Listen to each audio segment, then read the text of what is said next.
বৰবিল জিলা প্ৰশাসনৰ আমাৰ ক্ৰীড়া বিভাগ ৰাইসকল আৰু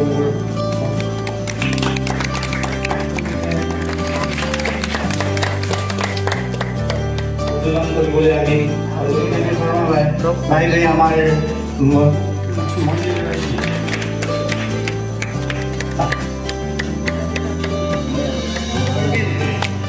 জিলা ঘৰৰ প্ৰাক্তন শিক্ষাগুৰু পিনাকী শইকীয়া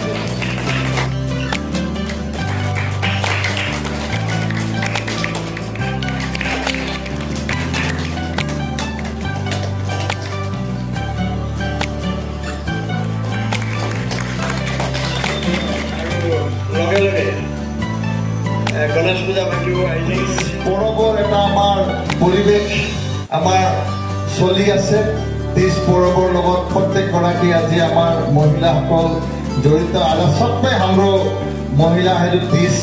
को लगी जड़ित भरा बेना बना वर्तमान बसरा सहित अलिकति आगे यहाँ पूजा गरेर घर घरमा गएका छन् र फेरि नियम नीति गरेर फेरि आउँछन् त्यो एउटा हामीहरूको आज चाड हो तीज हामीहरूको र यो एउटा आज एउटा खुसीको दिन हो हामीहरूको अरु साथै आउँदो भोलिबाट हामीहरूको गणेश पूजा गणेश भगवान को पूजा हमको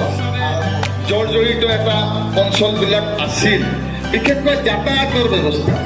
কমিউনিকেশ্যনৰ ব্যৱস্থাটো আমাৰ এই অঞ্চলটোত আচলতে কেইটামান বছৰ আগত একেবাৰে বেয়া অৱস্থাত আছিল যদিও কিছু নিৰ্মাণ হৈছিল কিন্তু আজিৰ দিনটোত মই এটা কথা ইয়াত থিয় হৈ উল্লেখ কৰিব বিচাৰিছোঁ যে আমাৰ এই অঞ্চলৰ প্ৰায় ৰাস্তা থাকি যাব পাৰে প্ৰায় ৰাস্তা আমাৰ সন্মানীয় বিধায়ক সুৰেশ ফুকন ডাঙৰীয়াৰ নেতৃত্বত আজি প্ৰায় ৰাস্তাবিলাক আমাৰ পেপাৰ ব্লকেৰে নিৰ্মাণ কৰি বা পিচ ৰাস্তাৰে নিৰ্মাণ কৰি আজি ৰাইজক অহা যোৱা ছাত্ৰ ছাত্ৰীসকলক ৰোগী বেমাৰীসকলক যাতে অহা যোৱা সহজতে কৰিব পাৰে তাৰ কাৰণে আজি প্ৰায় ৰাস্তাবিলাক নিৰ্মাণ কৰিবলৈ সক্ষম হৈছে আমাৰ বিধায়ক সুৰেশ ফুকন ডাঙৰীয়া আজি মই এই সভাখনৰ পৰা এই মঞ্চৰ পৰা তেওঁক আন্তৰিক ধন্যবাদ জ্ঞাপন কৰিছোঁ आज फेरि आज तीज पनि हो सबैलाई हर्तालिका तीजको धेरै शुभकामना म गर्दैछु र भोलि फेरि गणेश पूजा पनि छ त्यसको लागि पनि मैले सबैलाई धन्यवाद सबैलाई मैले शुभकामना दिँदैछु र सबै कुरा त भनिसक्नु हो সকলো কথা আমাৰ প্ৰাক্তন জিলা পৰিষদ অশোক শৰ্মা ডাঙৰীয়া সকলো কথাখিনি কৈ গৈছে বৰ বিশেষ ক'ব নালাগে যিখিনি কৈ গৈছে সকলোৱে বুজিছেই এনেকৈ মনত দি থাকিব যেতিয়া আৰু আমাৰ ইয়াৰ স্থানীয় বিধায়ক সুৰেশ ফুকন ডাঙৰীয়াই যথেষ্টখিনি কাম কৰি থৈ গৈছে আৰু আগতে বহুত অসুবিধা হৈছিলে এইটো ভিতৰ বৰজানৰ মানে যাতায়াতৰ ব্যৱস্থা হ'লেও বহুতখিনি অসুবিধা হৈছে এতিয়া বহুতখিনি ভাল হৈছে বহুতখিনি উন্নতি হৈছে এতিয়া ময়ো জিলা পৰিষদ হিচাপে এতিয়া মই আপোনালোকে জয়যুক্ত কৰিছে যিমান পাৰোঁ আগবাঢ়ি লৈ যাম আৰু যিমানখিনি কৰিবলগীয়া কাম আছে মই আছোঁ আমাৰ স্থানীয় বিধায়ক সুৰেশ ফুকন ডাঙৰীয়া আছে এই ৱাৰ্ডৰ সদস্য মাইনু মেজ ডাঙৰীয়াও আছে কৰিবলগীয়া কামখিনি আমি শৃংখলাবদ্ধভাৱে বিশেষকৈ দুজন ব্যক্তিয়ে এজন নাম ল'বই লাগিব এজন আমাৰ অজয় ছেত্ৰী আৰু বিক্কি ছেত্ৰী তেওঁলোকৰ টিমটোৱে তেওঁলোকৰ লিডিঙত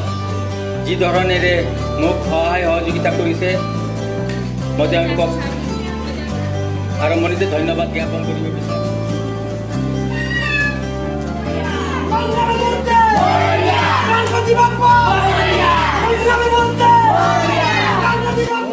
শিৱ মন্দিৰৰ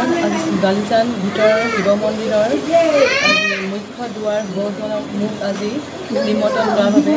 এই কমিটিৰ সকলো বিষয়ববীয়াক মই ধন্যবাদ জ্ঞাপন কৰিছোঁ আৰু ইয়াত উপস্থিত থকা সকলো আমাৰ শ্ৰদ্ধাৰ মোৰ ৰাইজ আৰু মোৰ সকলো মৰমক মই সকলোকে ধন্যবাদ জ্ঞাপন কৰিছোঁ আজি যিহেতু আমাৰ আজি ভাল দিন আজি শুভ দিন যেহেতু আমাৰ তিজৰ আমাৰ হৰতালিকা তিজ সকলোকে মই আমাৰ নেপালীৰ সকলোকে মই তিজৰ শুভকামনা জনাইছোঁ আৰু লগতে আহিবলগীয়া কালি গণেশ পূজাটো মই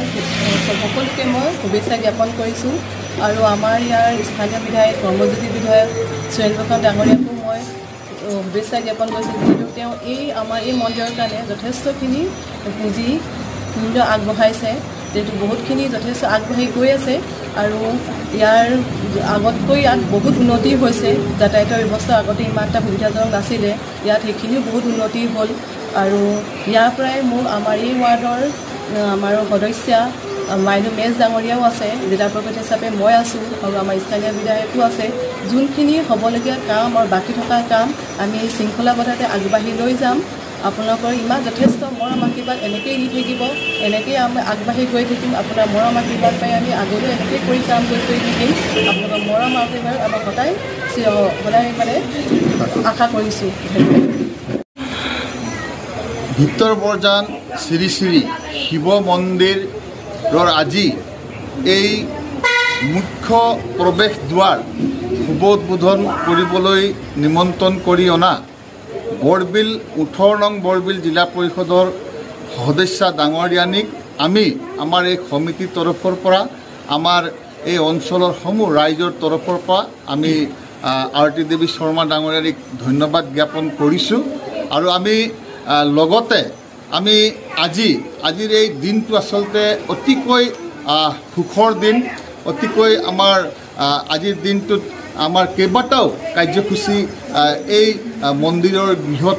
সম্পন্ন হৈছে পুৱা ভাগৰ পৰা এতিয়া অলপ আগত মুখ্য প্ৰৱেশ দুৱাৰ শুভ উদ্বোধন হ'ল তাৰ আগতে পুৱাৰ পৰাই আমাৰ তীজ পৰব আমাৰ আজি এই অঞ্চলৰ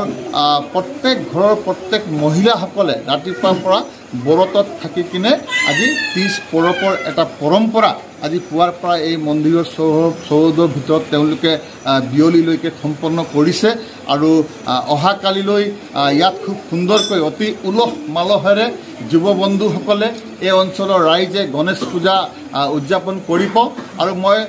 সকলোকে অহাকালিৰ পৰা গণেশ পূজা যি ইয়াত উদযাপন হ'ব গণেশ বাবাৰ যি পূজা উদযাপন হ'ব সকলোকে আন্তৰিক শুভেচ্ছা জ্ঞাপন কৰিছোঁ তীজ পৰবৰ সকলো অংশগ্ৰহণকাৰীসকলক শুভেচ্ছা জ্ঞাপন কৰিছোঁ আৰু শেষত আমি আশা কৰিছোঁ যে আমাৰ জিলা পৰিষদৰ সদস্যাগৰাকীৰ পৰা পঞ্চায়তৰ প্ৰতিনিধিসকলৰ পৰা আমি এই অঞ্চলত থাকি যোৱা কিছু যি আমাৰ সৰু সৰু সমস্যা বাকী ৰৈ গৈছে এই সমস্যাবিলাক যাতে ক্ৰমান্বয়ে সমস্যাবিলাক সমাধান হয় তাৰ আমি আশা কৰিছোঁ আৰু বিশেষকৈ আমি আজি এই অঞ্চলৰ পৰা এই অনুষ্ঠানটোৰ পৰা আমি ধন্যবাদ জ্ঞাপন কৰিব বিচাৰিছোঁ আমাৰ স্থানীয় বিধায়ক সুৰেন ফুকন ডাঙৰীয়াক আমাৰ এই মন্দিৰটো নিৰ্মাণ কৰিবৰ কাৰণেও তেওঁ যথেষ্ট পুঁজি ইয়াত আগবঢ়াইছে আমাৰ স্থানীয় বিধায়ক সুৰেন ফুকন ডাঙৰীয়া যাৰ বাবে আজি এই মন্দিৰটোৰ আন্তঃগাঁথনি খুব সুন্দৰকৈ নিৰ্মাণ হৈ উঠিছে আৰু লগতে এই অঞ্চলৰ বিভিন্ন অভাৱ অভিযোগ আছিল বিশেষকৈ যাতায়াতৰ ব্যৱস্থা ৰাস্তাৰ ব্যৱস্থা কমিউনিকেশ্যন ব্যৱস্থা ছাত্ৰ ছাত্ৰী অহা যোৱাৰ কাৰণে ৰোগী বেমাৰীসকল অহা যোৱাৰ কাৰণে বিশেষকৈ আমাৰ মহিলাসকল তিৰোতাসকল অহা যোৱাৰ কাৰণে বৃদ্ধসকল অহা যোৱাৰ কাৰণে যথেষ্ট এটা ৰাস্তা পদূলিৰ যথেষ্ট এটা মানে বেয়া এটা অৱস্থাত আছিল কিন্তু আমাৰ স্থানীয় বিধায়ক সুৰেন ফুকন ডাঙৰীয়াই এই অঞ্চলৰ প্ৰায়কেইটা ৰাস্তা ক'ৰবাত এটা হয়তো থাকি যাব পাৰে প্ৰায়কেইটা ৰাস্তা আজি সুন্দৰকৈ তেওঁৰ নেতৃত্বত নিৰ্মাণ কৰি কিনে আজি যাতায়াতৰ এটা সুন্দৰ ব্যৱস্থা তেওঁ কৰিবলৈ সক্ষম হৈছে আৰু যাৰ কাৰণে আমি পুনৰ সুৰেন ফুকন ডাঙৰীয়াক ধন্যবাদ জ্ঞাপন কৰিছোঁ আৰু আশা কৰিছোঁ আমাৰ এই অঞ্চলৰ আজিৰ এই অনুষ্ঠানটোৰ জৰিয়তে যুৱ প্ৰজন্মৰ মাজত আৰু উৎসাহ উদ্দীপনা জাগি উঠিব আৰু তেওঁলোকে আৰু যাতে এনেকৈ সামাজিক কামত জড়িত হয় সামাজিক দায়বদ্ধতা আগন্তুক দিনতো যাতে তেওঁলোকে পালন কৰি যায় আমাৰ যুৱ বন্ধুসকলে তাৰেই কামনা কৰি সকলোকে পুনৰ ধন্যবাদ জ্ঞাপন কৰি এইখিনি